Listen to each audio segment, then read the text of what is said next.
4 साल किस तेजी से गुजर गए, पता भी नहीं चला। जितनी इज्जत, मोहब्बत और अपनाइयत मुझे हारून से मिली, उतनी शायद मैं कभी तसव्वुर भी नहीं कर सकती थी।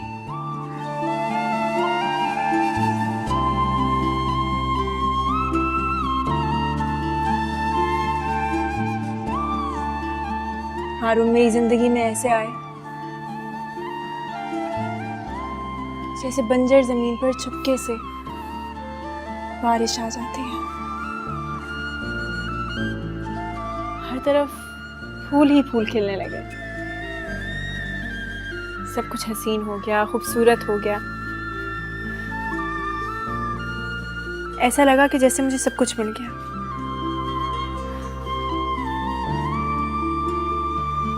जैसे और भी खुशनसीब होंगे जिन्हें उनकी मोहब्बत मिल जाती है।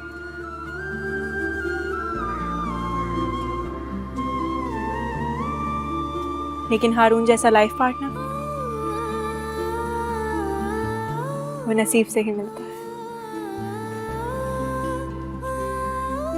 मेरी जिंदगी बहुत खूबसूरत है, बहुत मुकम्मल।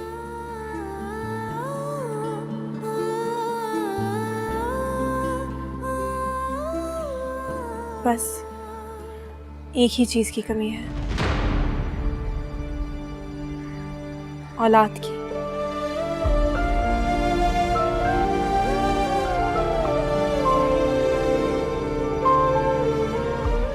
एक मुकम्मल ज़िंदगी गुजारने के लिए सिर्फ शौहर का ही अच्छा होना काफ़ी नहीं होता, औलाद का होना भी बहुत ज़रूरी है। आज 4 साल गुजर जाने के बावजूद भी हारून की समझ में ये बात नहीं आई। आज भी उनके सर पर तरक्की और कामयाबी का भूत सवार है। वो ज़िंदगी में बहुत आगे जाना चाहते हैं, मगर किस्मत साथ नहीं दे रही। माली हालात भी बेहतर होने की बजाय मजीद ख़राब होते जा रहे हैं।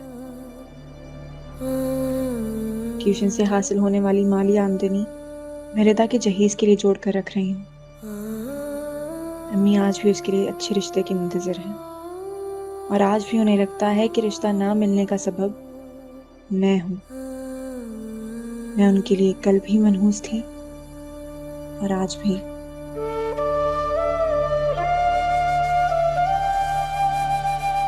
बहुत कुछ बदल गया है इन 4 सालों में।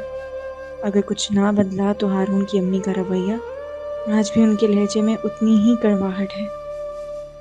बात बात पर मुझे बेइज्जत करना, हारून से मेरी शिकायत करना और उठते बैठते मुझे बद्दुआएं देना, ये उनके रोज का मामूल है। शायद इस सबसे अब मैं भी थक गई हूँ। औलाद ना होने से मेरी जात में खला रह गई है।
वापस आना तो नहीं चाहता था, लेकिन फिर भी आना पड़ा।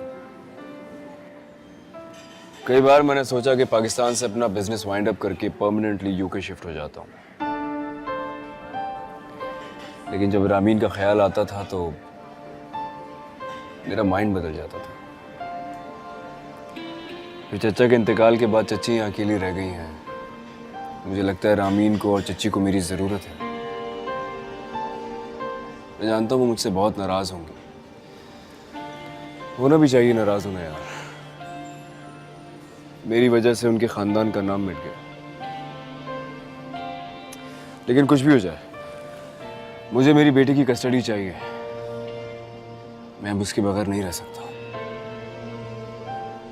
ये 4 साल मैंने उसके बगैर कैसे गुजारे हैं ये मैं ही जानता हूँ। तुम अपनी बेटी की वजह से वापस आए हो या कोई और बात है? बहुत सी रीजंस है मेरे वापस आने के। एक तो रामीन और दूसरा नगीन। कोई खबर मिली उसकी? नहीं। उसे दोबारा ढूंढने की भी कोशिश नहीं की? नगीन से सारे राब्ते उसी दिन खत्म हो गए थे जिस दिन मैंने ऑफिस से उसे बहुत बेइज्जत करके निकाला था। क्या अब भी उसके बारे में सोचते हो तुम? याद आती है वो तुम्हें? याद उन्हें किया जाता है जिन्हें भुला दिया जाए। जो लोग दिल के बहुत करीब होते हैं ना, उन्हें याद करने की जरूरत नहीं पड़ती। मैंने सुना था कि फासले जज्बों में शिद्दत पैदा कर देते हैं। मेरे केस में ऐसा ही हुआ। मैं जितना नगीन से दूर गया हूं, वो उतना ही मेरे पास आती रही। अब इतनी भी खूबसूरत नहीं थी वो कि तुम्हारे दिल से ही ना उतर सके? खूबसूरत होना उसकी वाहिद खूबी नहीं थी यार। और वैसे भी मुझ जैसे इंसान की जिंदगी में खूबसूरती की कोई कमी नहीं रही। मुझे हर चीज खूब से खूबतरी मिली है। सुल्तान समझ लो वो तुम्हारी किस्मत में थी ही नहीं, क्योंकि अगर होती तो वो तुम्हारे साथ होती। और अब जब वो ये मुल्क छोड़कर जा चुकी है तो मेरे ख्याल से तुम उसे भूल जाओ। कभी नहीं। जज्बा अगर सच्चा हो तो मंजिल मिल ही जाती है। नगीन मुझे मिलेगी भी, वो मुझे माफ भी करेगी और मुझे अपनाएगी भी। तुम देख लेना।